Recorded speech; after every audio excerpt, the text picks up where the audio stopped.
The moment Delilah Foster stepped off the stagecoach in Leadville, Colorado in the spring of 1882, she knew her life would never be the same, though she could not have predicted the heartbreak that awaited her just 3 months into her marriage. The mountain town sprawled before her at 10,000 feet elevation, a bustling silver mining camp that had grown into a proper city almost overnight, where fortunes were made and lost on the turn of a card or the strike of a pickaxe. She had come here as a mail-order bride to marry Samuel Easton, a mine foreman who had seemed kind enough in his letters, and for those first weeks she had believed herself fortunate despite the thin air that left her breathless and the constant noise of stamp mills crushing ore day and night. Samuel had been a decent man, quiet and hard-working, but his mother Martha Easton had lived with them from the very first day, and that arrangement had chipped away at any hope of marital happiness.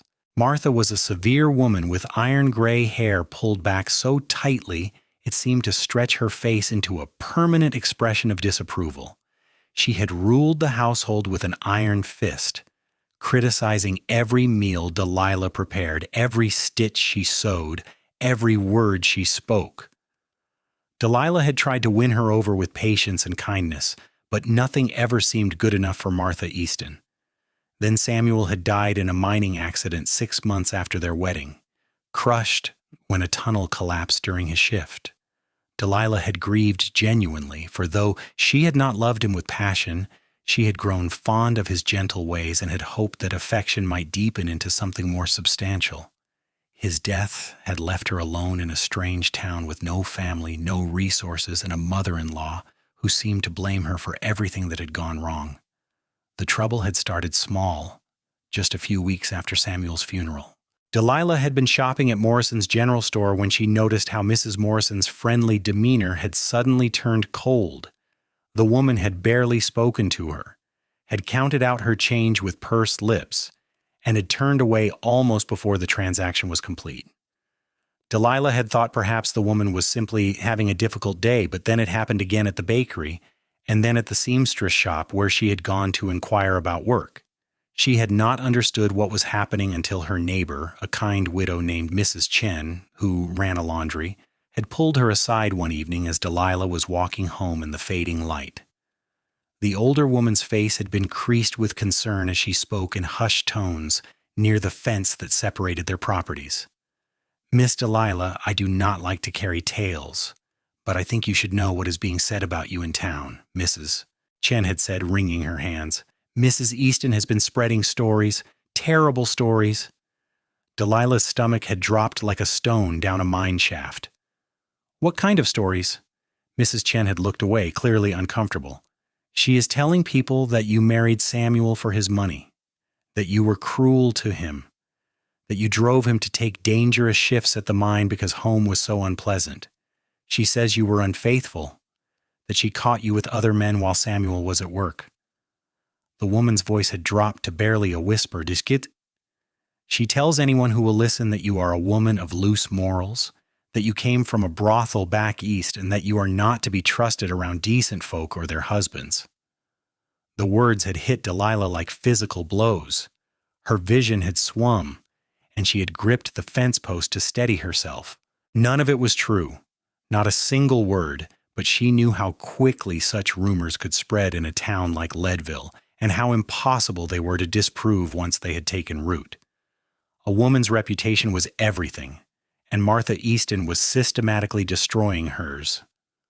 "Why would she do this?" Delilah had whispered, though she knew the answer even as she asked. Mrs. Chen had shaken her head sadly. "I think she cannot accept that her son is gone. She needs someone to blame. I am so sorry, my dear. I do not believe a word of it, but many people do." The full impact of Martha's campaign had become clear over the following weeks. Delilah had been turned away from every shop where she sought employment. No one would hire her for sewing, washing, cooking, or any other respectable work. The minister's wife had crossed the street to avoid speaking to her. Children had been called inside when she walked past their yards. Men had leered at her with knowing looks that made her skin crawl, assuming the rumors were true and that she might be available for certain arrangements. She had confronted Martha one evening in the small house they still shared. though Delilah knew she would have to leave soon. She could not afford the rent on her own, and living under the same roof as the woman who was destroying her life had become unbearable. "Why are you doing this to me?" Delilah had demanded, her hands trembling with anger and desperation. "I never did anything but try to be a good wife to Samuel. I cared for him. I mourned him. How can you tell such terrible lies?" Martha had looked up from her mending with cold eyes. "I do not know what you mean. I only speak the truth as I see it. If people choose to draw their own conclusions, that is their business.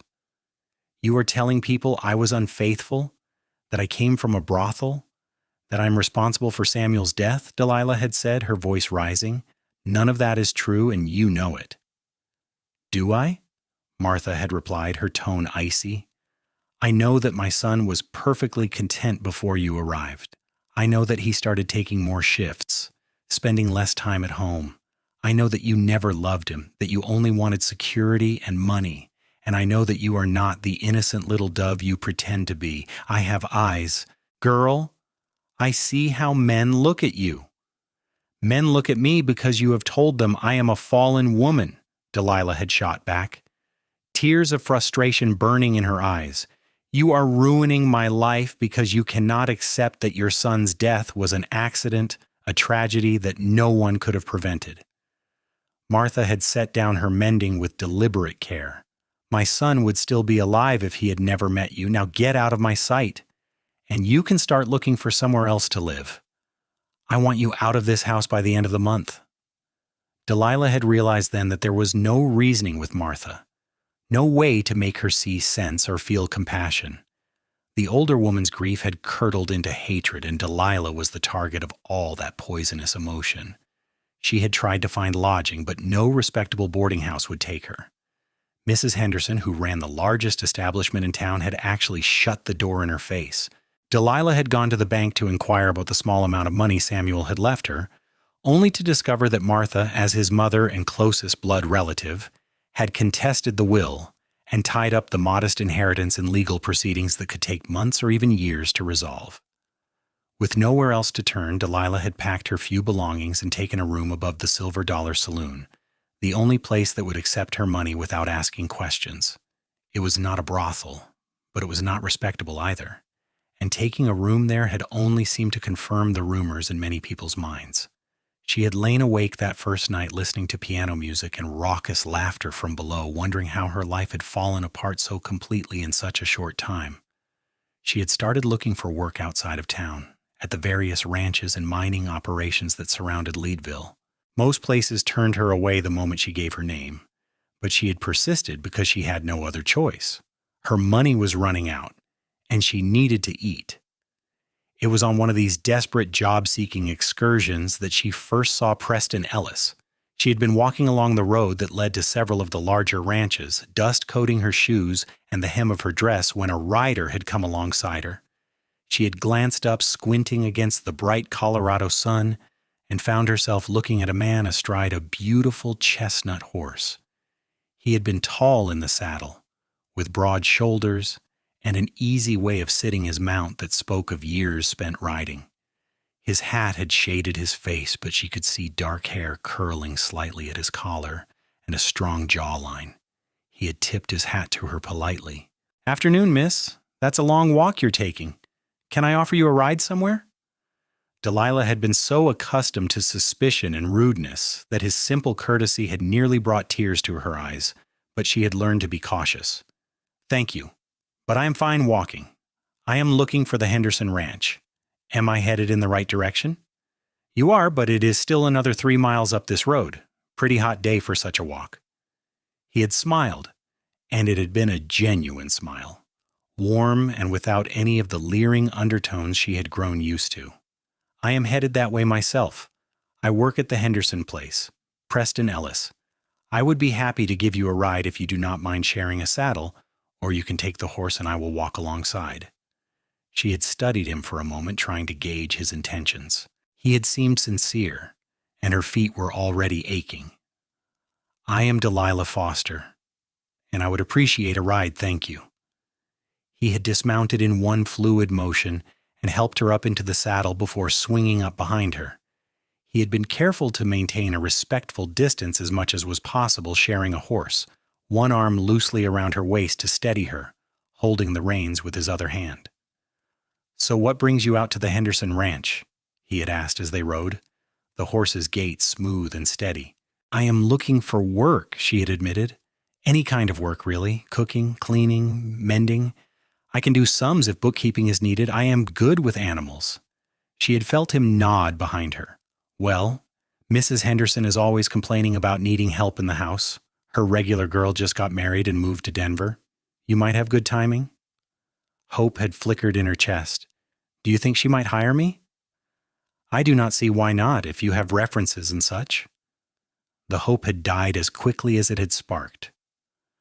"I do not have references, not ones that would help anyway." "Why not?" His tone had been curious rather than judgmental. Delilah had hesitated, then decided there was no point in hiding it. He would hear the stories soon enough if he spent any time in town. "My name has been damaged by rumors. My mother-in-law has been spreading terrible lies about me since my husband died. No one in town will hire me or even speak to me because of what she has said." She had felt him tense slightly behind her. "What kind of rumors?"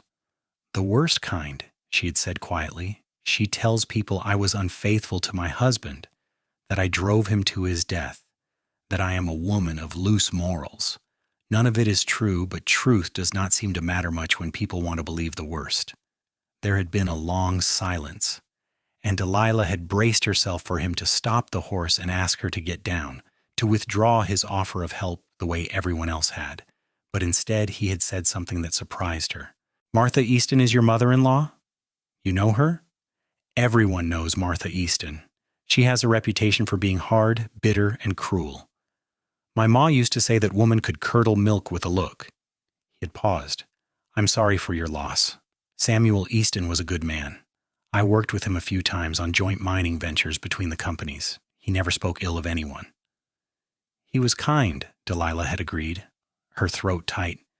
"I wish I had been able to know him better, but his mother made every day a trial, and now she's making sure I cannot build any kind of life here." "That is a hard thing," Preston had said simply, "but for what it is worth, I do not believe a word of whatever Martha Easton says. That woman has been spreading poison since before I came to Leadville 5 years ago. Anyone with sense knows to take her words with a whole shakerful of salt." His matter-of-fact defense of her had loosened something tight in Delilah's chest. "Thank you for saying that. You are the first person aside from Mrs. Chen who has shown me any kindness in weeks." They had ridden in companionable silence for a while, the mountains rising spectacular and snow-capped all around them despite the late spring warmth in the valley. The Henderson Ranch had come into view eventually, a sprawling complex of buildings with corrals full of horses and cattle dotting the surrounding fields. Preston had helped her down from the horse when they reached the main house, and his hands at her waist had been strong but gentle. "Wait here a moment. Let me go talk to Mrs. Henderson first, smooth the way a bit." "You do not have to do that," Delilah had protested, though she had been grateful. "I know I do not have to. I want to." He had flashed that smile again, the one that made her feel like perhaps the world was not entirely against her. "Besides, Mrs. Henderson likes me. I am her best horse breaker. She might listen." He had been gone for what felt like an hour, but was probably only 10 minutes. When he had emerged from the house, he had been accompanied by a stout woman in her 50s with graying blonde hair and sharp blue eyes. Mrs. Henderson had looked Delilah up and down with a frank, assessing gaze. "So you are the girl Martha Easton has been running down all over town," she had said, without preamble. Delilah had lifted her chin, refusing to be cowed.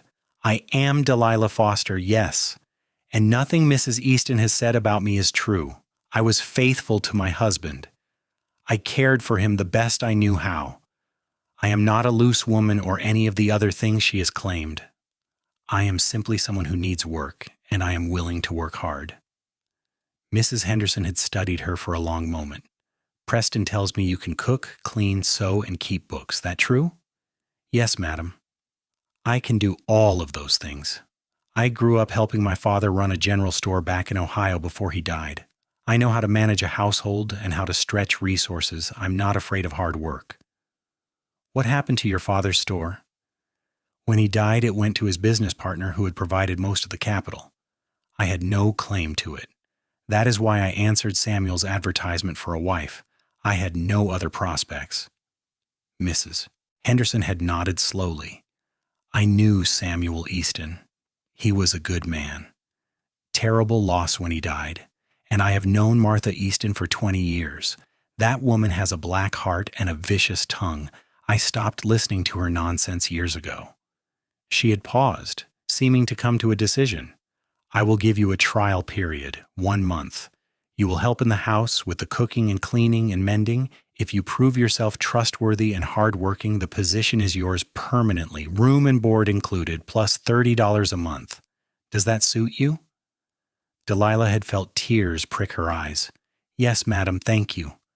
Thank you so much. I promise you will not regret this. See that I do not. You can start tomorrow morning. Be here by 5. Preston will show you where the workers' quarters are. There is a small cabin you can use. Over the following weeks, Delilah had thrown herself into her work with desperate determination. She had risen before dawn to start breakfast for the ranch hands, had scrubbed floors until her hands were raw, had mended torn clothing by lamplight late into the night. Mrs. Henderson had been a fair but exacting employer, and Delilah had been determined to exceed every expectation. Preston had been there too, a steady, reassuring presence. He had worked with the horses mostly, breaking and training them, and Delilah had discovered that he was extraordinarily good at what he did.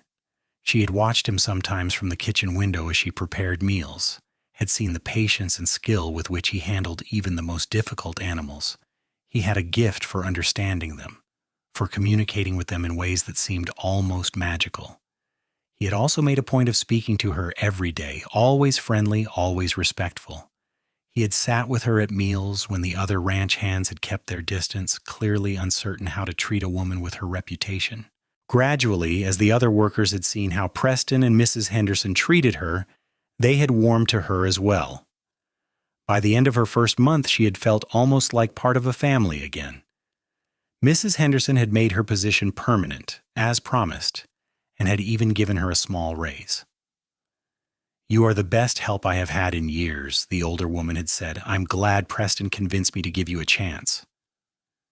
He has been very kind, Delilah had agreed, feeling warmth creep into her cheeks at the mention of his name. Mrs. Henderson had given her a knowing look. Preston Ellis is the finest man I have ever known. Good heart, strong back, honest as the day is long. His father was a cowboy who drifted through here about 30 years ago. Preston was raised by his mother alone after his father moved on. She died when he was 18, and he has been making his own way ever since. Never complains, never shirks, and treats everyone with respect. She had paused meaningfully. Any woman would be lucky to catch his eye. Delilah had felt her blush deepen. I am not looking to catch anyone's eye, madam. I just want to work and rebuild my reputation. Mrs. Henderson had said, clearly unconvinced. Well, work you do and work well. But do not close yourself off to possibilities, girl. Life has more in store for you than just hard labor. As spring had turned to summer, Delilah had found herself thinking about Preston more and more.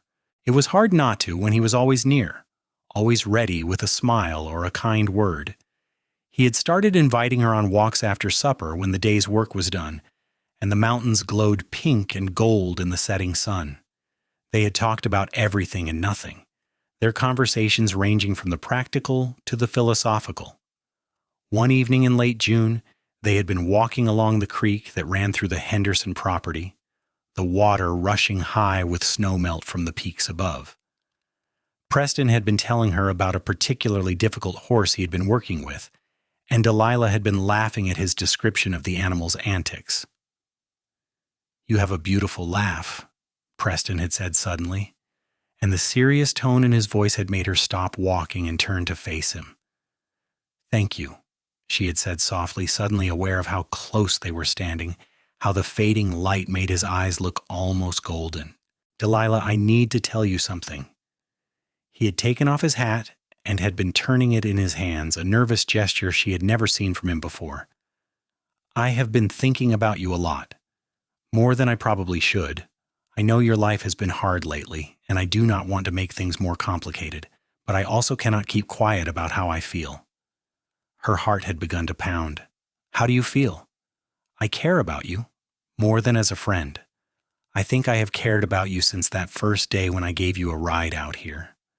You were so brave, so determined not to let the world beat you down, and getting to know you these past months, seeing how hard you work, how kind you are despite everything you have been through, He had trailed off, then had met her eyes directly.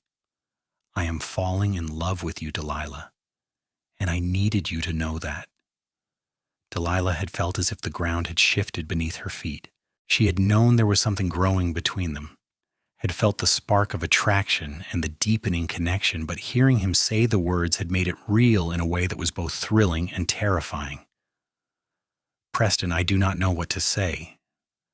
My reputation is still in ruins. Being associated with me could hurt you, damage your standing here." "I do not care about that," he had said firmly, stepping closer. "I care about you, and for what it is worth, I know the truth. I know you are a good woman who has been treated badly by someone who should have cared for you. Nothing Martha Easton says will change what I know in my heart." Those words, "I know the truth," had broken through the last of her defenses. Delilah had felt tears slide down her cheeks. "I care about you too. I have been trying not to, trying to focus just on work and survival, but I cannot help it. You make me feel safe. You make me feel like maybe I can have a real life again." He had reached up and wiped away her tears with his thumb, his touch gentle. "You can have whatever life you want, Delilah, and if you will have me, I would like to be part of it." She had nodded, unable to speak around the lump in her throat, and he had smiled that wonderful smile before leaning down to kiss her. It had been a soft kiss, tender and full of promise, and Delilah had felt something in her chest unfold like a flower opening to the sun. But their happiness had not gone unnoticed or unchallenged. Word had traveled back to Leadville that Delilah Foster was working at the Henderson Ranch, and that she had caught the eye of Preston Ellis. Martha Easton had apparently been incensed. Delilah had been in town one Saturday afternoon picking up supplies for Mrs. Henderson when Martha had confronted her on the main street. The older woman's face had been twisted with rage. "You shameless creature," Martha had hissed, loud enough that people stopped to stare. "My son barely cold in his grave, and you are already sniffing around another man. I always knew you were exactly what I said you were." Delilah had felt all eyes turn toward her, had felt the old shame and anger rise up. But she had remembered Preston's words, had drawn strength from them. "Your son has been dead for nearly 6 months, Mrs. Easton. I mourned him properly. What you are doing now is not about Samuel at all. It is about your own bitterness and inability to accept what happened." "How dare you speak to me that way?" Martha had said, her voice shaking. "You killed my boy with your coldness and your wandering eye." "I did nothing of the sort, and you know it," Delilah had replied, keeping her voice level, though her hands were trembling. "Samuel died in a mining accident. It was a tragedy, but it was not anyone's fault, and I have every right to move forward with my life just as he would have wanted me to." "You have no rights," Martha had spat. "You are nothing but a common harlot who tricked my son into marriage, and now you are doing the same thing to that poor Ellis boy. Someone should warn him what kind of woman you really are." "He already knows what kind of woman I am," Delilah had said quietly. "He knows the truth, and nothing you say will change that." She had walked away then, her head held high, ignoring Martha's continued shouts. Several people in the street had been watching, and Delilah had seen a few sympathetic faces among the curious ones. Perhaps the tide was beginning to turn slowly. When she had returned to the ranch and told Preston what had happened, his jaw had tightened with anger. That woman has no right to harass you like that. I have half a mind to go into town and tell her exactly what I think of her behavior." "No, please do not," Delilah had said, putting a hand on his arm. "It would only make things worse. She wants a reaction. She wants to provoke a scene that she can use to prove her points about me. The best thing we can do is live our lives well and let our actions speak for themselves." He had covered her hand with his own. "You are wiser than I am, but I hate seeing you hurt." "I am stronger than I look," she had assured him, "and I have you now. That makes all the difference." As the summer had progressed, their relationship had deepened. Preston had courted her properly, with walks and picnics and small gifts he made himself. A carved wooden bird, a bouquet of wildflowers from the high meadows.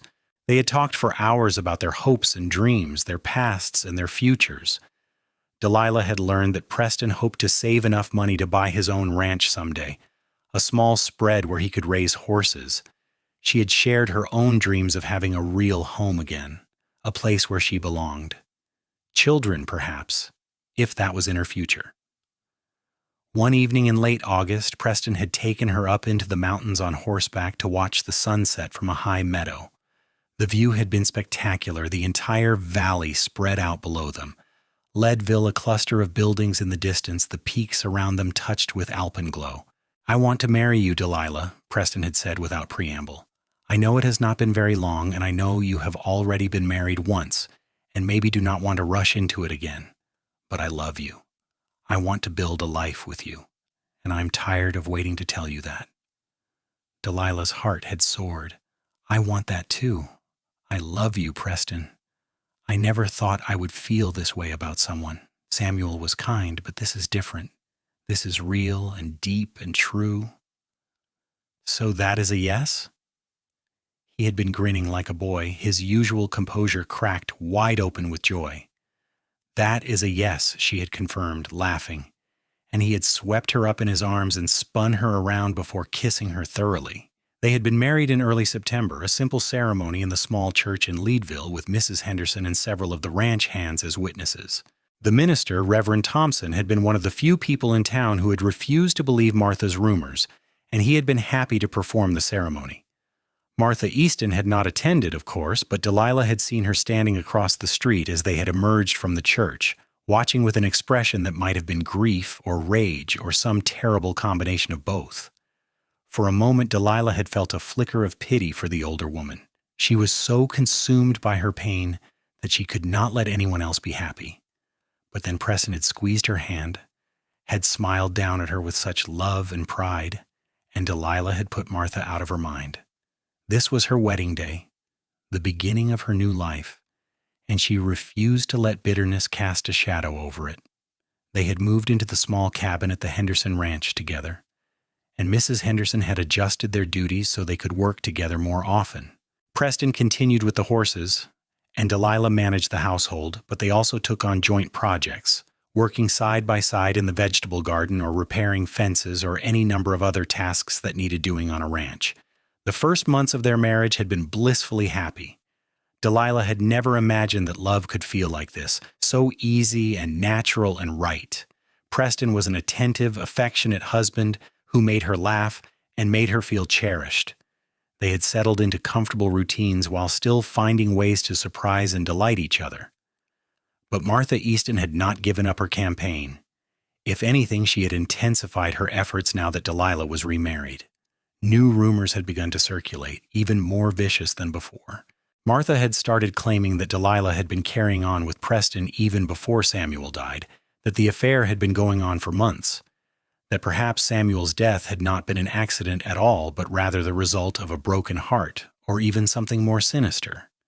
The accusations had been absurd, as Preston had not even met Delilah until after Samuel's death, but lies do not need to be logical to be damaging. Several of the more superstitious folks in town had started to whisper that Delilah might be some kind of black widow, that men who got involved with her ended up dead or ruined. Preston had been furious when he heard these newest rumors. "This has gone too far," he had said one evening, pacing their small cabin like a caged mountain lion. "We need to do something. We cannot just let her keep spreading these lies." "What can we do?" Delilah had asked wearily. She had been so happy these past weeks that she had almost forgotten about Martha, but the poison was still spreading, still damaging her reputation, and now threatening Preston's as well. "We cannot force her to stop talking. We cannot prove that her claims are lies except by living honestly, and that does not seem to be enough." "There has to be something," Preston had insisted, "some way to fight back, to make people see the truth." The answer had come from an unexpected source. A few days later, a stranger had ridden into the Henderson ranch asking for Delilah Foster, though she now went by Delilah Ellis. Delilah had been hanging laundry when Mrs. Henderson had come to find her, looking puzzled. "There is a man here to see you. Says he is a lawyer from Denver, has business regarding Samuel Easton's estate." Delilah's stomach had clenched with anxiety. She had tried to put the contested inheritance out of her mind, had assumed that Martha would eventually win that battle, as she had won so many others. But she had followed Mrs. Henderson back to the main house, where a thin man in a dark suit had been waiting in the parlor. "Mrs. Ellis, I am Attorney Harold Winters. I apologize for arriving without notice, but I have been attempting to settle the estate of Samuel Easton, and I have some information I believe you should hear." Delilah had sat down, her hands clasped tightly in her lap. "Of course, though I should tell you that Samuel's mother has contested the will." "Yes, I am aware. That is partly why I'm here." He had pulled out several documents from his leather case. "Mrs. Easton has made a number of claims in her contest, including allegations that you were unfaithful to her son, that you married him under false pretenses, and that you may have been involved in circumstances leading to his death. These are very serious accusations." "None of them are true," Delilah had said firmly. "I did not think they were," the lawyer had replied, "but I had to investigate thoroughly. I have spent the past several weeks interviewing people who knew you and Samuel, examining mine records and gathering testimony, and I have discovered some very interesting things." He had laid out several papers on the table. "First, I spoke with Samuel's co-workers at the mine. Every single one of them testified that Samuel never mentioned any marital difficulties. In fact, several said he seemed content and spoke well of you. The mine foreman confirmed that Samuel took extra shifts not because of any problems at home, but because he was saving money to buy a house where you could live separately from his mother. Apparently, he was well aware that his mother was difficult, and he wanted to give you your own space." Delilah had felt tears spring to her eyes. She had not known that Samuel had been planning that, had been trying to make things better for her. Attorney Winters had continued, "Second, I spoke with several of your neighbors from that time. All of them confirmed that you were home during the hours when Mrs. Easton claimed you were entertaining other men.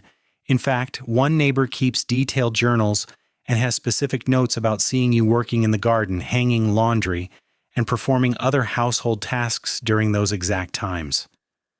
"Mrs. Chen," Delilah had whispered. She said she did not believe the rumors. "Mrs. Chen has been very helpful, yes. She also provided testimony about your character and behavior. Additionally, I tracked down the minister who married you and Samuel. He has written a letter attesting to your good character and stating that Samuel came to him shortly before his death to discuss his mother's behavior toward you." Samuel was apparently quite concerned and was seeking advice on how to handle the situation. The lawyer had shuffled through more papers. "I also have testimony from the mine investigating the circumstances of Samuel's death. It was thoroughly examined, and there was absolutely no indication of anything other than a tragic accident. The tunnel was known to be unstable, and Samuel had actually volunteered to go in because he had experience with shoring up weak spots. He was trying to make the mine safer for other workers." Delilah had been crying openly now, grief and gratitude warring in her chest. Samuel had been even better than she had known, had been trying to protect her from his mother and trying to protect his co-workers from danger. "So what does all this mean?" she had managed to ask.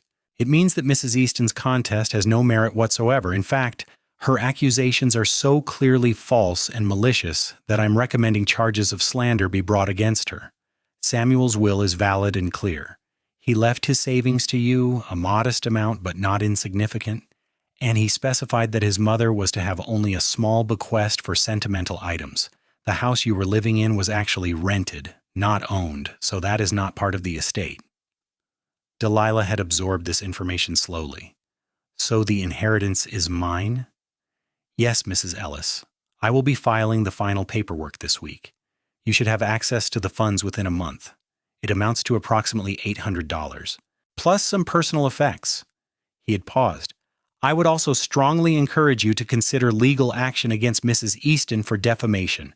The damage to your reputation has been severe and documented. You would have a very strong case. Delilah had thought about that for a long moment. Part of her had wanted justice, wanted to see Martha punished for all the pain she had caused. But another part, the part that Preston had helped heal, wanted simply to move forward. I do not think I will pursue charges, she had said finally. Martha Easton is a bitter, unhappy woman who has lost her only child. Taking her to court would not undo the damage she has done, and it would not make her a better person. I would rather take the inheritance Samuel meant for me and use it to build a good life, the kind of life he would have wanted me to have. Attorney Winters had nodded approvingly. That is very generous of you, Mrs. Ellis. Though I will say that news of these findings will spread through Leadville naturally. People will know that her accusations were lies. Your reputation will be restored even without a trial. And he had been right. Within days of Attorney Winters returning to Denver, word had spread throughout Leadville about the investigation and its findings. People who had shunned Delilah had begun to nod to her on the street. Shopkeepers who had turned her away had welcomed her back. Even the minister's wife had approached her after church one Sunday to apologize for believing the rumors. Martha Easton had become a pariah herself, shunned for her malicious lies. Delilah had heard that the older woman rarely left her house anymore, that she had become even more bitter and isolated. Despite everything, Delilah had found it hard to take satisfaction in Martha's downfall. She had simply felt sad for a woman who had let grief and bitterness consume her completely. Preston had been overjoyed by these developments. Everyone knows the truth now, he had said, holding Delilah close. I always believed in you, but now the whole world knows what kind of woman you really are. The whole world does not matter, Delilah had replied, looking up at him. Only you matter. You believed in me when no one else did. You stood by me and married me even when people thought I was everything Martha claimed. That is what matters. He had kissed her forehead gently. You are my wife, my partner, my love. Of course I stood by you and I always will. With Samuel's inheritance, they had been able to make a down payment on a small piece of land bordering the Henderson Ranch. It was just 40 acres, but it had good water, decent grazing, and enough timber to build a modest house. Preston had been ecstatic, and they had begun making plans immediately. Mrs. Henderson had been supportive, agreeing to let Preston continue working for her part-time while he established his own operation. She had even sold them several horses at a discount to help them get started. You two are good people, she had said. I am happy to help you build something of your own. Through the fall and winter of 1883, Preston and several of the ranch hands had worked on building their house. It was not large or fancy, just 4 rooms and a loft, but it was sturdy and well built, and most importantly, it was theirs. Delilah had sewn curtains and made quilts, had planted bulbs that would bloom in the spring, had arranged the furniture they had built or bought secondhand. They had moved in during a January thaw, and their first night in their own home had felt like a dream.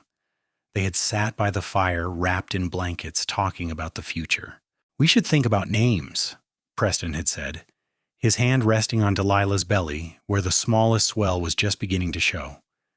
She had discovered she was expecting in December, and the news had filled both of them with joy and a little healthy terror. Names for what? She had teased, though she knew exactly what he meant. For the baby, though I suppose we should wait until we know if it is a boy or girl. He had grinned at her. Do you have preferences? I like strong names, classic names, names that sound like they belong to people who can make their own way in the world. She had paused. If it is a boy, what do you think of James or Thomas? Both good names.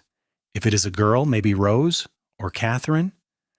They had gone back and forth, building lists and debating options, and Delilah had felt such a deep sense of contentment. This was what a marriage should be. Two people building a life together, making plans, dreaming shared dreams. Their son had been born in late June of 1884, a healthy baby boy with Preston's dark hair and Delilah's blue eyes. They had named him Thomas Samuel, honoring both Delilah's father and her first husband. Preston had held his son with such tenderness and awe that Delilah had fallen even more deeply in love with him. "He is perfect," Preston had whispered, tracing one finger down the baby's soft cheek. Absolutely perfect. Motherhood had been both harder and more wonderful than Delilah had imagined. There were sleepless nights and endless worry, but also moments of pure joy, watching Thomas learn to smile, to laugh, to reach for them with tiny, grasping hands. Preston had been a devoted father, helping with feedings and diaper changes, walking the floor with Thomas when he was fussy, singing him soft lullabies in the night. Their horse breeding operation had begun to thrive as well.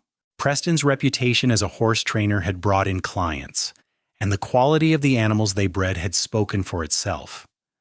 By Thomas's first birthday, they had a small but steady business, and were able to hire a young man to help with the work. Delilah had been in town one afternoon, Thomas on her hip, when she had seen Martha Easton for the first time in months. The older woman had looked terrible, thin and gray, her clothes shabby. She had been standing outside the general store, and when she had seen Delilah, her face had crumpled. For a moment, Delilah had thought about walking past, about pretending she had not seen her former mother-in-law. But something, perhaps the weight of Thomas in her arms, perhaps the security of knowing she was loved and her life was good, had made her stop. "Hello, Martha," she had said quietly. Martha had looked at her, then at the baby, and something like pain had flickered across her face. "That is your child?" "Yes. This is Thomas. Thomas Samuel." Martha's eyes had filled with tears. "You named him after Samuel?" "Samuel was a good man. He deserved to be remembered." Delilah had paused, searching for the right words. "I am sorry for your loss, Martha. I know how much you loved your son. Grief can make us do things we would not normally do, say things we do not mean. I forgive you for the rumors. I hope you can find peace." Martha had stared at her for a long moment, tears streaming down her face.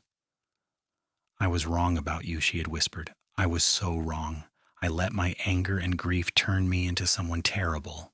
I destroyed my own life trying to destroy yours, and you were innocent all along." She had wiped at her eyes with a trembling hand. "I do not deserve your forgiveness, but I am grateful for it, and I am sorry, truly, deeply sorry." Delilah had felt her own eyes sting with tears. "We all make mistakes, Martha. What matters is whether we can move forward, whether we can be better.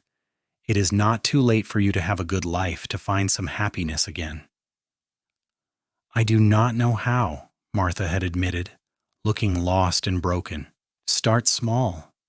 Be kind to someone. Help where you can. Let go of the anger." Delilah had shifted Thomas to her other hip. "Samuel would not want you to live like this, eaten up with bitterness. He would want you to find joy again, to live fully." Martha had nodded slowly. "You are a better woman than I ever gave you credit for. Preston Ellis is a lucky man, and that baby is beautiful." She had hesitated. "Would you tell Preston that I'm sorry? I know my words damaged his reputation too, as much as yours." "I will tell him," Delilah had promised. They had parted then, and Delilah had felt lighter somehow, as if forgiving Martha had lifted a weight she had not realized she was still carrying. She had told Preston about the encounter that evening, and he had been amazed. "You are a remarkable woman," he had said, pulling her close. "Most people would not have been able to extend that kind of grace." "Holding on to anger would only hurt us," Delilah had said simply. "We have too much good in our lives to let bitterness take root." As the years passed, their lives had continued to grow and flourish. They had 2 more children, a daughter named Catherine Rose, born in 1886, and another son, Benjamin, born in 1888. Their horse ranch had prospered, becoming one of the most respected in the region. Preston's skill and Delilah's business acumen had proven to be a formidable combination. Martha Easton had slowly rebuilt her life, volunteering at the church and eventually opening a small boarding house that she ran with surprising kindness. She and Delilah would never be close, but they had achieved a cordial, respectful relationship. Martha had even given Thomas a carved wooden horse on his 5th birthday, a gesture that had moved both Preston and Delilah. Mrs. Henderson had remained a close friend, almost a second mother to Delilah. She had been there for the births of all 3 children, had offered advice and support through the challenges of raising a family and running a business. When she had passed away peacefully in her sleep in 1891, they had all mourned deeply. She had left the Henderson ranch to her nephew, but she had also left a generous bequest to Preston and Delilah in recognition of their years of loyal service and friendship. On a warm evening in the summer of 1892, Preston and Delilah had sat on their porch watching the sun set over the mountains. The children were playing in the yard, their laughter carrying on the breeze. Thomas was 8 now, Catherine 6, and Benjamin 4. The house had expanded with additions as the family grew, and the ranch now covered over 200 acres. "Do you ever think about where we would be if things had been different?" Preston had asked, his arm around Delilah's shoulders. "If Martha had not spread those rumors, if I had not given you a ride that day?" Delilah had leaned into him, feeling the solid warmth of his presence. "Sometimes, but I think we would have found each other anyway. Some things are just meant to be. I am glad you think so, because I cannot imagine my life without you." He had kissed the top of her head. "You know, I have been thinking. We should write down our story someday for the children, so they know how their parents met, what we overcame." "What would we call it?" Delilah had asked, smiling. "Something simple, something true." Preston had paused, thinking. "How about The Truth Will Out, or Love Despite Lies, or maybe just The Cowboy Who Believed?" "I like that last one," Delilah had said softly. "The cowboy who believed, because you did believe, even when no one else would." "I believed because I knew," Preston had corrected. "I looked at you and I knew the truth, no matter what anyone said, and I always will." They had sat together as the sky deepened from gold to pink to purple, the mountains dark silhouettes against the fading light. Their children's voices had gradually quieted as they came inside for supper, and the ranch had settled into the peaceful routine of evening. The next morning had brought new challenges and new joys, as every day did. Thomas had wanted to learn to rope, so Preston had spent an hour teaching him in the corral, patiently showing him how to coil and throw. Catherine had helped Delilah in the garden, her small hands carefully pulling weeds and watering the vegetables. Benjamin had toddled around, getting into everything, curious and fearless in the way of small boys. In the afternoon, they had ridden into Leadville together, the whole family loaded into the wagon. Delilah had needed supplies, and the children always enjoyed the trip to town. As they had driven down the main street, people had waved and called out greetings. Delilah Foster Ellis was no longer the scandalous woman with the ruined reputation. She was simply Mrs. Ellis, respected rancher's wife, mother, and member of the community. They had stopped at the general store, and while Preston had loaded supplies into the wagon, Delilah had taken the children for ice cream at the new soda fountain that had opened. They had sat at the counter, the children's faces bright with excitement as they licked their treats. "Mama, can we come here every week?" Catherine had asked, chocolate smeared on her chin. "We will see," Delilah had replied, wiping her daughter's face with a napkin. "Special treats are best when they are not too frequent." "That is what Papa always says about everything," Thomas had observed wisely, and Delilah had laughed. On the way out of town, they had passed the house where Delilah had lived with Samuel and Martha. Someone else lived there now, a young family with children of their own. Delilah had looked at it without pain, just a distant recognition of a different life, one that felt like it belonged to someone else. As they had driven home, the children dozing in the back of the wagon, Preston had reached over and taken Delilah's hand. "Happy?" he had asked simply. More than I ever thought possible, she had answered honestly. And there were times back when the rumors were at their worst when I thought I would never be happy again. I thought my life was over, that I would always be an outcast. But you saved me, Preston. You and your belief in the truth. We saved each other, he had corrected. You gave me something to believe in, someone to fight for. You made me want to be better, to build something lasting. That evening, after the children were in bed, Preston and Delilah had walked out to the fence line where their land met the open range. The night was clear, stars brilliant overhead, the Milky Way a luminous river across the sky. Do you remember the first time we stood together like this, as Preston had asked? Up in that high meadow when I asked you to marry me? I remember everything about that day, Delilah had replied. How nervous you were. How you kept turning your hat in your hands. How the sunset made everything look gold and perfect. How I felt like my heart might burst from happiness. I was terrified you would say no, Preston had admitted with a laugh. I kept thinking, why would this beautiful, brave woman want to tie herself to a simple cowboy with nothing but dreams and determination? Because that cowboy saw me when everyone else looked away. Because he knew the truth when everyone else believed lies.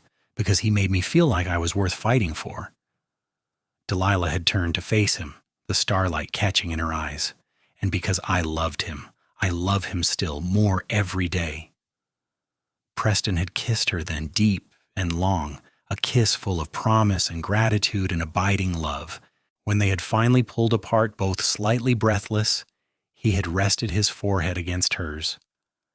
I will spend the rest of my life proving that your faith in me was justified, he had murmured. You already have, she had assured him, every single day. You already have. The years continued to pass in a rhythm of seasons and growth. Thomas grew tall and strong, taking naturally to the work of the ranch. He had his father's gift with horses and his mother's head for numbers and planning. Catherine was bright and curious, always reading, always asking questions about how things worked and why. Benjamin was fearless and adventurous, constantly exploring every corner of the ranch and bringing home treasures, interesting rocks, unusual feathers, and once a baby rabbit that had to be carefully returned to its burrow. In 1895, Preston had decided to expand their operation, buying another adjacent parcel of land and increasing their herd. It was a risk, but it paid off. Within 2 years, they were supplying horses to ranches and military operations throughout Colorado and neighboring territories. Delilah had taken on more of the business management, maintaining ledgers, negotiating contracts, and handling correspondence. She had discovered she had a real talent for it, and Preston had been happy to let her take the lead in those areas while he focused on the breeding and training. They had become a true partnership in every sense, each contributing their strengths, supporting each other through challenges. When a harsh winter in 1896 had killed several of their best mares, they had grieved together and then worked together to rebuild. When Thomas had been badly injured falling from a horse, breaking his arm in 2 places, they had taken turns sitting up with him through the feverish nights, praying he would heal properly. When Catherine had won a scholarship to a prestigious boarding school in Denver, they had celebrated her achievement while fighting their own reluctance to let her go. Through it all, their love had remained constant, a foundation on which everything else was built. They still took walks together in the evenings when work allowed. They still talked for hours about everything and nothing. They still made each other laugh, still comforted each other through sorrows, still celebrated each other's triumphs. In the summer of 1898, on their 13th wedding anniversary, Preston had surprised Delilah with a trip to Denver. Mrs. Henderson's nephew had agreed to watch the children and the ranch for a few days, and Preston had insisted they needed time away, just the 2 of them. They had stayed at a fancy hotel, had eaten at restaurants with white tablecloths and multiple forks, had attended a performance at the Opera House. Delilah had bought a new dress for the occasion, deep blue silk that made her eyes shine, and Preston had worn his best suit. For a few days they had been simply a man and woman in love, not parents or ranchers or business owners, just themselves. On their last night in Denver, as they had been getting ready for bed, Delilah had caught Preston staring at her with an expression she could not quite read. "What is it?" she had asked, suddenly self-conscious. "I was just thinking about how beautiful you are," he had said, "and how lucky I am. 13 years married, 3 children, all the challenges we have faced, and I love you more now than I did on our wedding day. I did not think that was possible, but it is." Delilah had felt tears prick her eyes. "I love you too. More than words can say. You gave me back my life, Preston. You gave me hope when I had none. You gave me a family and a home and a purpose. Everything good in my life exists because of you." "Because of us," he had corrected, pulling her into his arms. "We built this together." They had made love that night with the tenderness and passion that comes from deep familiarity combined with undiminished desire. Afterwards, lying tangled together in the unfamiliar hotel bed, Delilah had thought about how far they had come, how much they had overcome. When they had returned home, the children had been so excited to see them that they had barely let Preston and Delilah put down their bags before demanding hugs and stories about the trip. The ranch had run smoothly in their absence, but it was good to be home, good to fall back into their normal routines. A few weeks later, Delilah had been in town when she had encountered Martha Easton again. The older woman had looked better than she had in years, her face less drawn, her clothes neat and well-maintained. She had been coming out of the church with several other ladies, apparently part of some volunteer committee. "Delilah," Martha had said, stopping when she saw her, "how are you? How is your family?" "We are all well, thank you. The children are growing so fast I can barely keep up. How are you, Martha?" "I am doing better," Martha had admitted. "I have been working with the Ladies' Aid Society, helping families who have lost breadwinners in mining accidents. It feels good to be of use, to help others going through the kind of grief I experienced." She had paused. "I think about Samuel every day, but the pain is not as sharp as it once was. I can remember the good times without being overwhelmed by the loss." "I am glad," Delilah had said sincerely. "Samuel would be happy to know you have found peace." "He would be happy to know you have built such a good life," Martha had replied. "I saw Thomas in town last week. He is the image of Samuel at that age, you know. Same smile, same way of carrying himself." Delilah had not known that, and the information had touched her. "I wish Samuel could have seen him grow up. He would have been a wonderful father." "He would have," Martha had agreed. "But Preston is clearly a wonderful father, too. Thomas and your other children are lucky to have him." She had taken a breath, as if gathering courage. "I owe you an apology that I have never properly made. What I did to you was unforgivable. I tried to destroy your life because I could not accept my own grief. I spread terrible lies and nearly succeeded in ruining you. The fact that you have shown me any kindness at all is more grace than I deserve." "We all do things we regret when we are in pain," Delilah had said gently. "What matters is that you recognized it and changed.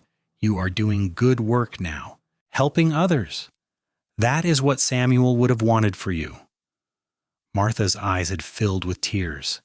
"Thank you for saying that. And thank you for naming your son after him. It means more than you know." They had parted warmly, and Delilah had realized that she felt no residual anger or resentment toward Martha. Time and happiness had healed those wounds completely. As the new century approached, there had been a sense of excitement and possibility in the air.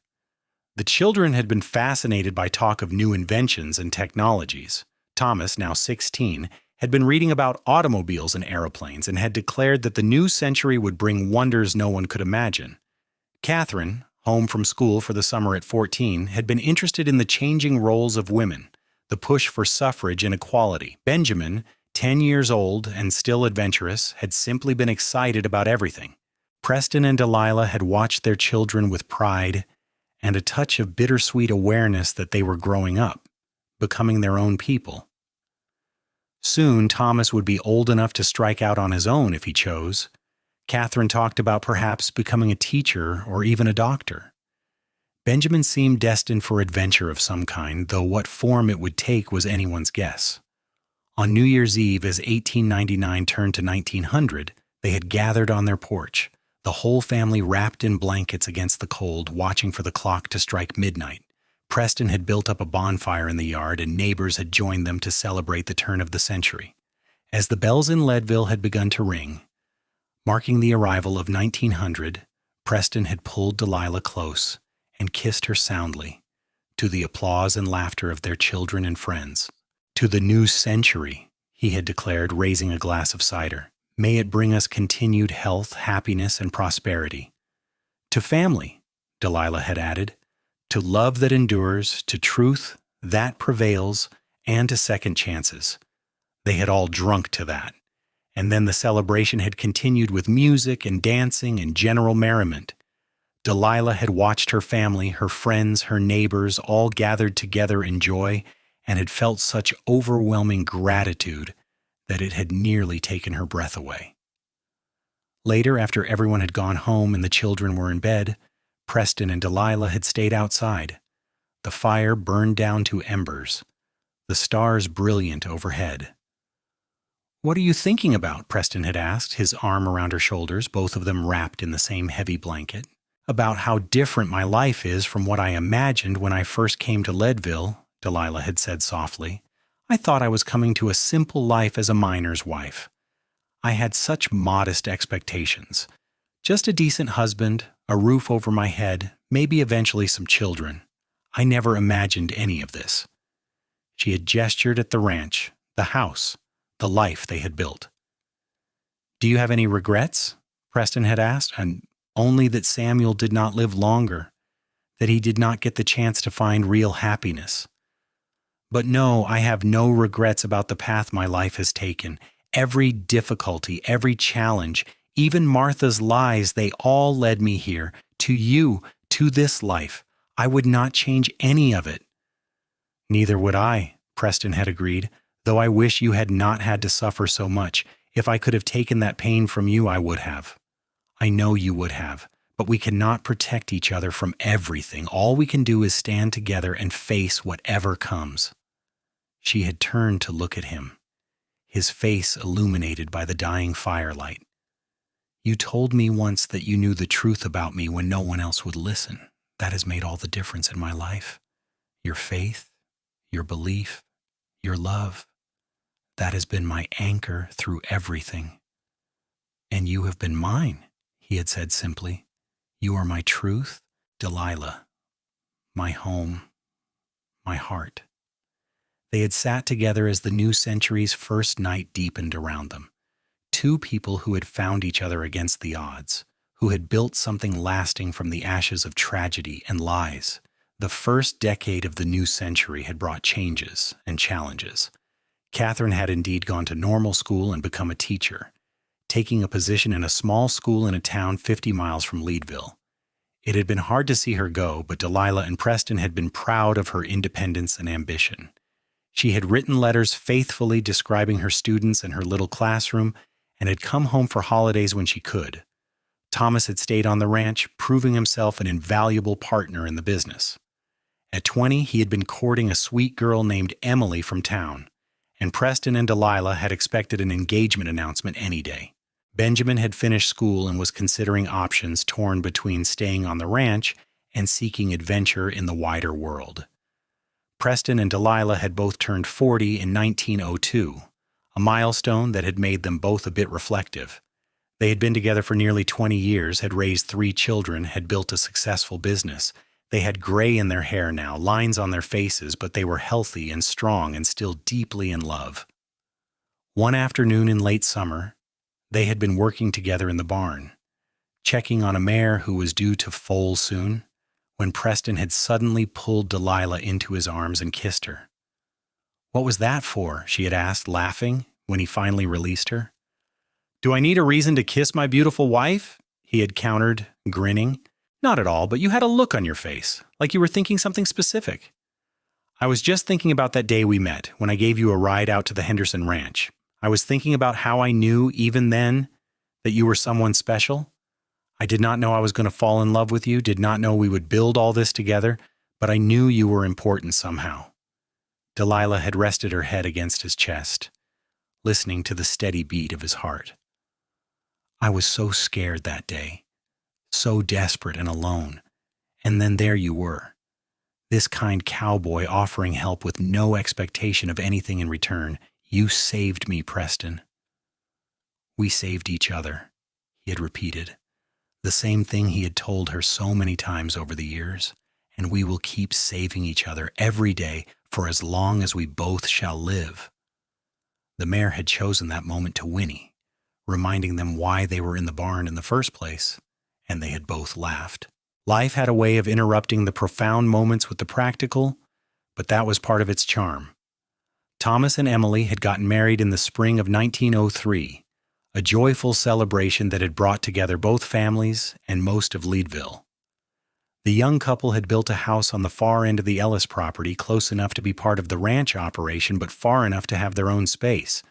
Thomas had officially become a partner in the business, taking on more responsibility and bringing his own ideas and innovations. By 1905, Thomas and Emily had made Preston and Delilah grandparents twice over, first with a little girl named Sarah, and then with a boy named James. Holding her grandchildren had brought Delilah a new kind of joy, sweet and slightly bittersweet, a reminder of how quickly time passed. Catherine had married a fellow teacher in 1906, a kind man named Robert, who shared her passion for education. They had moved to a slightly larger town where they could both teach, but they visited often, and Catherine was expecting her first child. Benjamin had surprised everyone by joining the Territorial Rangers, working to protect the wilderness areas and manage wildlife. It was perfect for him, combining his love of adventure with meaningful work, and he had seemed happier than ever. As Preston and Delilah had moved into their 50s, they had gradually handed over more of the day-to-day ranch operations to Thomas, while still remaining involved in major decisions. They had earned the right to slow down a bit, to enjoy their grandchildren, to take time for themselves. One evening in the autumn of 1910, they had been sitting on their porch watching the sunset, something they still did regularly after all these years. The mountains were touched with gold, the air crisp with the promise of winter. "Do you ever think about what people will remember about us?" Delilah had asked suddenly. "After we are gone, what story will people tell about Preston and Delilah Ellis?" Preston had considered this. "I suppose they will say we were hard-working people who built a successful ranch, that we raised good children and were devoted to each other. Maybe they will mention that we overcame some difficulties early on. I hope they remember that we believed in truth," Delilah had said softly. "That when lies were spreading and reputation was being destroyed, you stood up and said, 'I know the truth.' I hope people remember that truth and love can triumph over malice and lies." "I think they will," Preston had assured her. "Our story is proof of that. You were nearly destroyed by lies, and now look at you. Look at us. We have built something beautiful and lasting. The truth did prevail, in the end.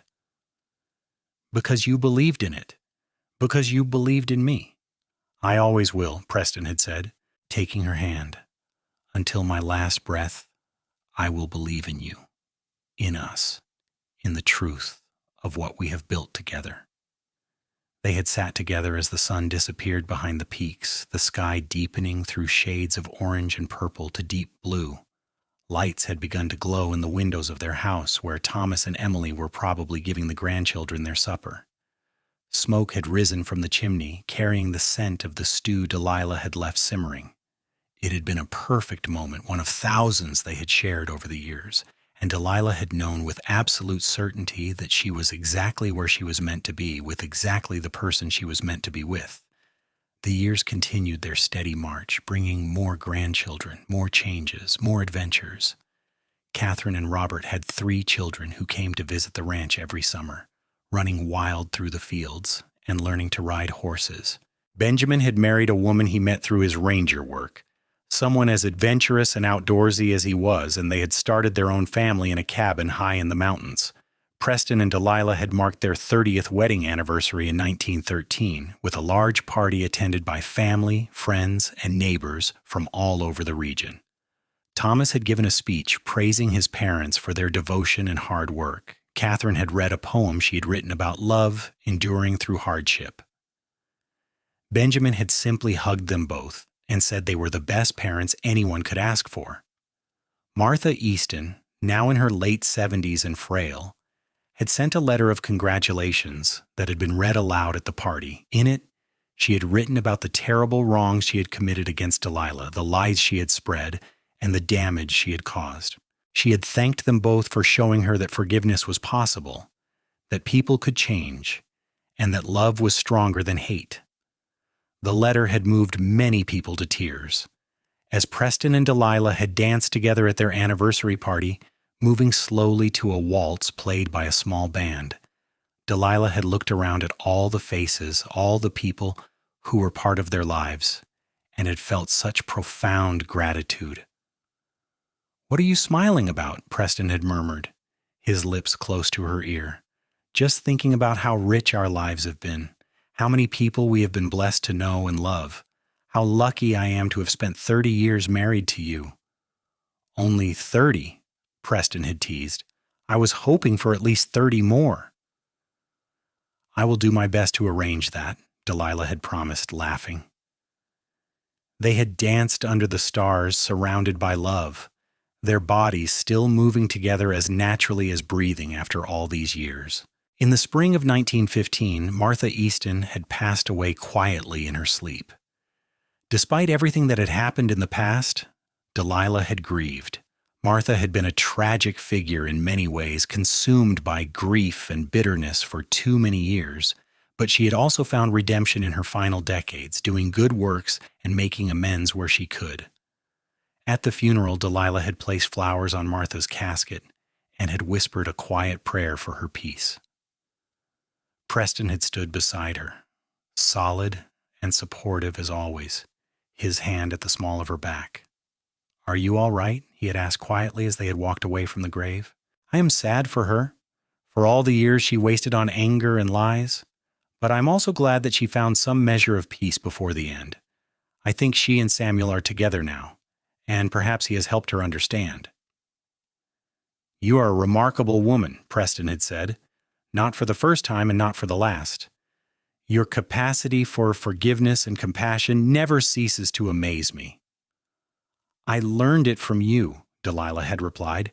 "You showed me what it means to believe in someone, to stand by them no matter what anyone says. You taught me that love is stronger than lies." As they had driven home from the funeral, the mountains green with new spring growth, Delilah had thought about the circle of life, how everything eventually came to an end, but also how everything continued through the generations. Martha was gone, but Thomas Samuel carried on the memory of his namesake. The pain and lies of the past had faded, but the love and truth had endured. Their golden years were filled with simple pleasures and deep contentment. They spent time with their growing brood of grandchildren, teaching them to ride and rope and care for the horses. They worked alongside Thomas in the ranch operation, offering advice and experience while letting him take the lead. They traveled a bit, taking a trip to San Francisco for their 35th anniversary and another to Chicago to visit a cousin of Preston's they had not seen in decades. But mostly they stayed home, content with the life they had built, the land they had tended, the family they had raised. They still took their evening walks, though they moved more slowly now, sometimes with grandchildren trailing behind them. They still talked for hours about everything and nothing. They still made each other laugh, still held hands, still kissed goodnight every single evening. On a warm summer evening in 1920, as they sat on their porch watching yet another spectacular Colorado sunset, Preston had turned to Delilah with a serious expression. "I have been thinking about legacy," he had said, "about what we leave behind when we are gone." "What brought this on?" Delilah had asked, though she knew that at their age, such thoughts were natural. "I am 63 years old, Delilah. You are 60. We have lived good long lives, but we both know they will not last forever. I want to make sure our children and grandchildren understand what really matters." "What do you think matters most?" she had asked, though she suspected she knew his answer. "Truth. Love. Standing by the people you care about even when it is difficult. Not letting lies and malice win." He had taken her hand. When you were being destroyed by those rumors, I could have walked away. It would have been easier. Everyone would have understood. But I knew the truth about you, and I was not going to let lies dictate my life or yours. And I will be grateful for that until my dying day, Delilah had said softly. But here is what I want our grandchildren to know, Preston had continued. It was not a sacrifice to stand by you. It was a privilege, loving you, building this life with you. It has been the greatest joy of my existence. And I want them to know that when you find someone worth fighting for, someone whose truth you believe in, you fight. You do not give up. You do not let the world tell you who they are. You know in your heart, and you stand firm. Delilah had felt tears slide down her cheeks. You are going to make me cry, old man. Good tears, I hope. The best tears, happy tears. She had squeezed his hand. I love you, Preston Ellis. I have loved you for almost 40 years, and I will love you for whatever time we have left and beyond. And I love you, Delilah Ellis. You are my truth, my love, my life. They had sat together as the sun disappeared and the stars emerged. Two old people who had weathered every storm together and come out stronger, whose love had only deepened with time. In 1923, they celebrated their 40th anniversary, a milestone that felt miraculous and joyful. Their children and grandchildren, now numbering over a dozen, had gathered to celebrate. There were speeches and toasts, laughter and music. Preston and Delilah had danced again, moving slowly but happily in each other's arms. Thomas had presented them with a gift from all the children, a beautifully bound book that contained the story of their lives, written by Catherine, with contributions from her siblings.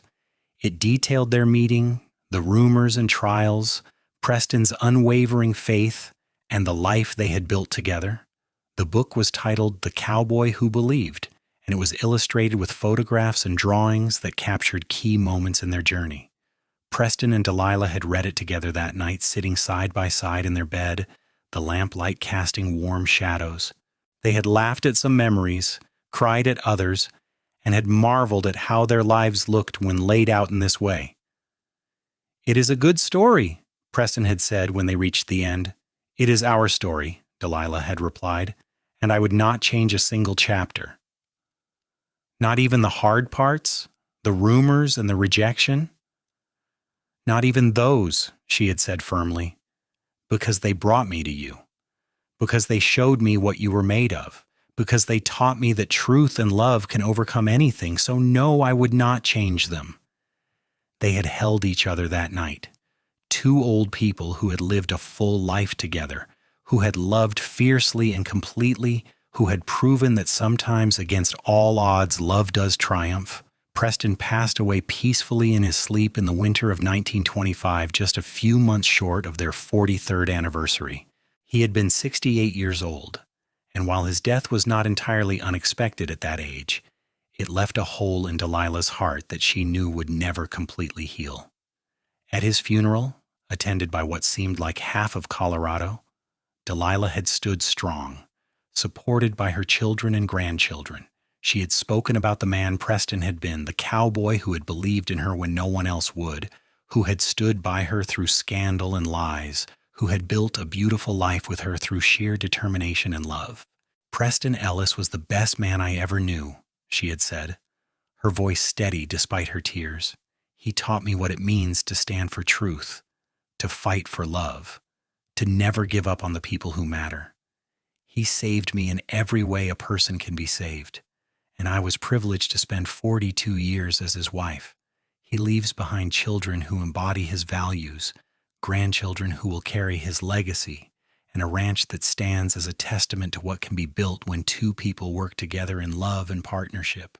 I will miss him every day for the rest of my life, but I am grateful beyond measure for the time we had." After Preston's death, Delilah had moved into the main house with Thomas and Emily. She was still sharp and capable at 65, but the house she and Preston had shared felt too empty without him.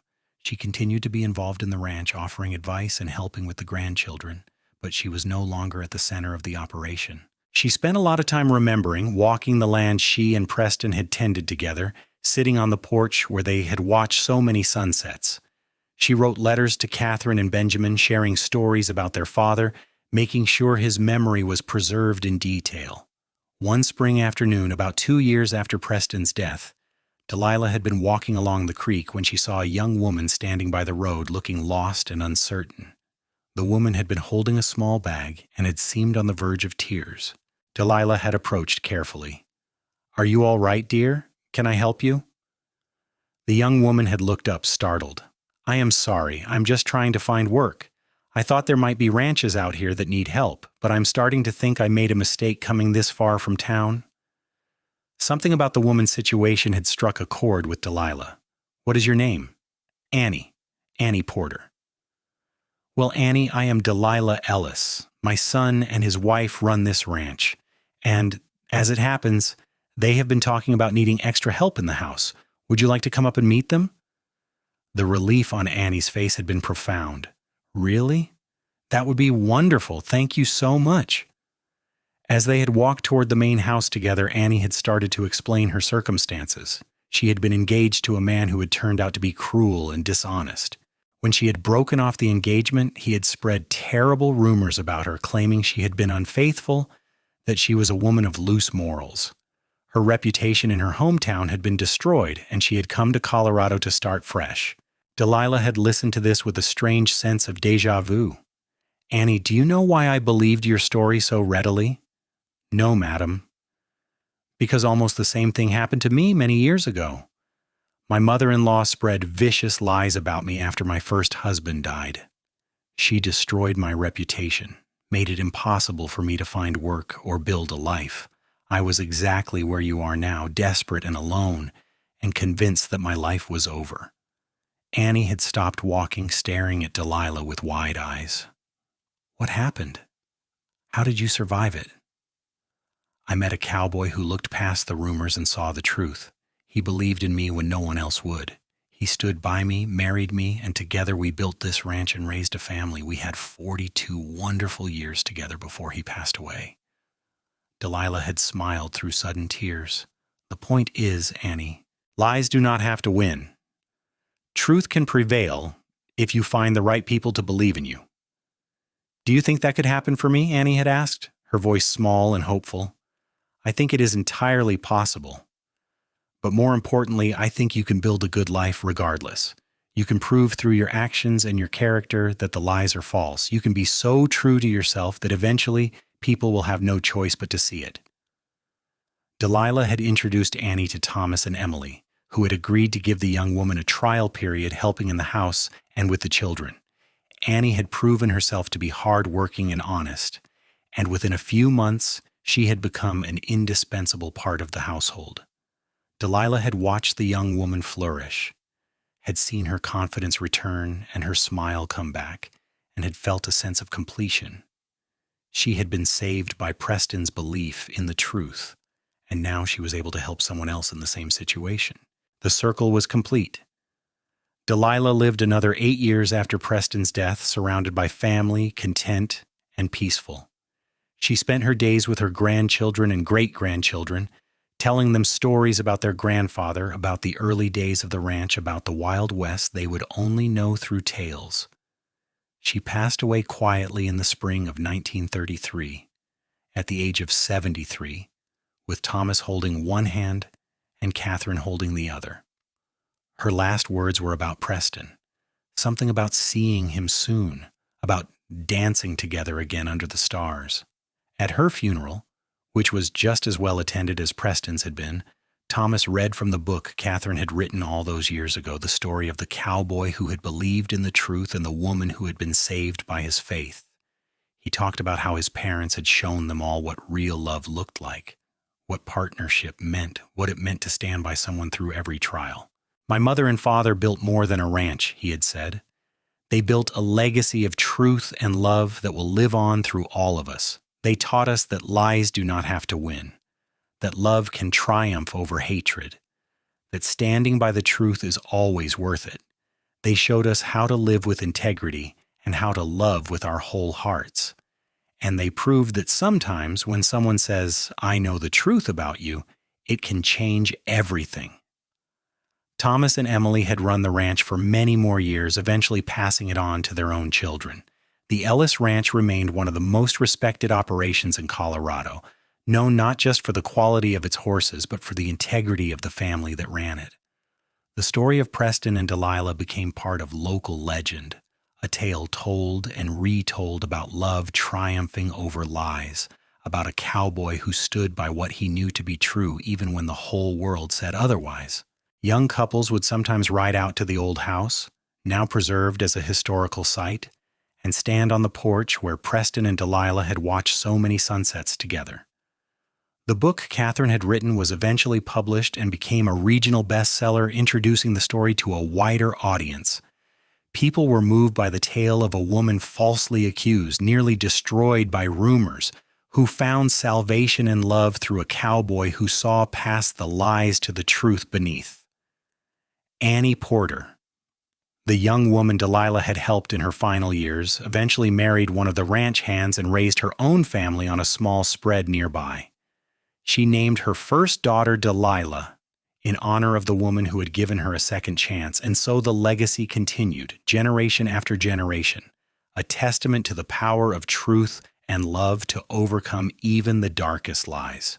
Preston and Delilah's story became a beacon of hope for anyone who had ever been falsely accused, anyone who had ever felt their reputation destroyed by malicious gossip, anyone who had ever wondered if truth could prevail.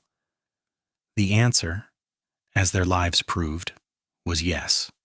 Truth could prevail. Love could triumph.